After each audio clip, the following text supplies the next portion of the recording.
उधर यूक्रेन के 98 सैनिकों और 8 बड़े अधिकारियों को रूसी सेना ने छोड़ दिया है। जंग के बीच ही दोनों देशों के बीच कैदियों की अदला बदली हुई। हालांकि यूक्रेन का दावा है कि रूस की तरफ से आजाद किए गए उसके कुछ सैनिक घायल दिखे। रूस पर यूक्रेन हमेशा से ये आरोप लगाता आया है कि पुतिन की फौज ने उसके जिन सैनिकों को जंग के मैदान से बंदी बनाया, उनमें ज्यादातर को बहुत ज्यादा टॉर्चर किया गया। हालांकि उसके इसी दावे के बीच रूसी सेना ने यूक्रेन के 98 सैनिकों और उसके 8 अधिकारियों को छोड़ दिया, लेकिन यूक्रेन ने रूसी सेना के कितने सैनिकों को छोड़ा, इसकी जानकारी नहीं मिली। अमेरिका जल्द यूक्रेन के पायलट्स को F-16 लड़ाकू विमानों की ट्रेनिंग देना शुरू कर देगा। यही वजह है कि अब रूसी सेना की मुश्किलें बढ़ सकती हैं। इतना ही नहीं, अमेरिका ने इस बार रूस के राष्ट्रपति पुतिन पर जोरदार हमला बोला है। अमेरिका के रक्षा मंत्री लॉयड ऑस्टिन ने साफ कह दिया है कि रूसी सेना इस गलतफहमी में ना रहे कि यूक्रेन अकेला है। अमेरिका उसके साथ खड़ा था और खड़ा रहेगा। तो बड़ी खबर आपको बता दें, अमेरिका लगातार यूक्रेन की मदद कर रहा है। अब जानकारी मिल पा रही है कि अमेरिका यूक्रेन के तमाम पायलट्स को F-16 चलाने की ट्रेनिंग देगा और इस बीच अमेरिका ने एक बार फिर से यूक्रेन की मदद का बड़ा ऐलान किया।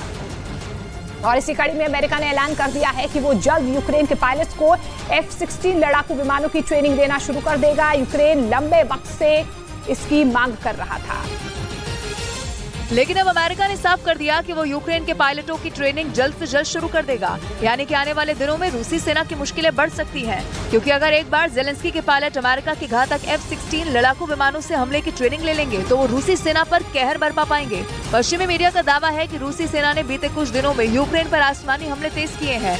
बताया जा रहा है कि इसीलिए अमेरिका यूक्रेन के पायलटों को ट्रेनिंग देना चाहता है ताकि यूक्रेन कमजोर न पड़े। उधर रूस को अपनी ताकत दिखाने के लिए अमेरिका ने अपने पास मौजूद दुनिया का सबसे बड़ा एयरक्राफ्ट कैरियर पुतिन के पड़ोस में मूव कर दिया। अब अमेरिका का यह जहाज नॉर्वे की सेना के साथ युद्धाभ्यास करेगा।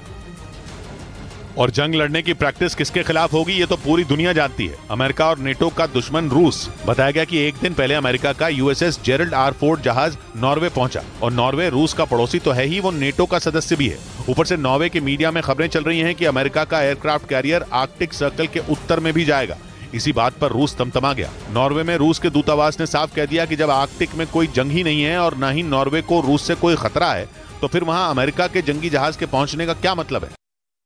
इस बीच यूक्रेन को हथियार देकर जल्द रूस को हराने का दावा करने वाले देशों को नेटो ने बहुत बड़ी चेतावनी दी। नेटो के सेक्रेटरी जनरल ने कहा कि पश्चिमी देश रूस को बिल्कुल भी हल्के में न लें, नहीं तो यूक्रेन और उसके साथियों को मुंह की खानी पड़ेगी। नेटो के सेक्रेटरी जनरल येंस स्टोल्टनबर्ग ने कहा कि यह सच है कि यूक्रेन में रूस ने बहुत नुकसान उठाया है। उसके सैन्य उपकरणों की क्वालिटी बेकार है, उसकी सेना की ट्रेनिंग भी खराब है और हौसला भी टूटा पड़ा है। लेकिन इन सब दिक्कतों के बावजूद यह भी सच है कि रूस अपनी इन सभी खामियों को संख्या बल से भरने में लगा है। नेटो के सेक्रेटरी जनरल ने कहा कि यूरोप और अमेरिका को लंबी लड़ाई के लिए तैयार रहना चाहिए। पश्चिमी मीडिया ने दावा किया कि रूस के साथ युद्ध लड़ रहे यूक्रेन को अब चीन हथियारों की सप्लाई करेगा, जबकि पुतिन चीन के राष्ट्रपति शी जिनपिंग के साथ अपनी दोस्ती का बखान करते नहीं थकते।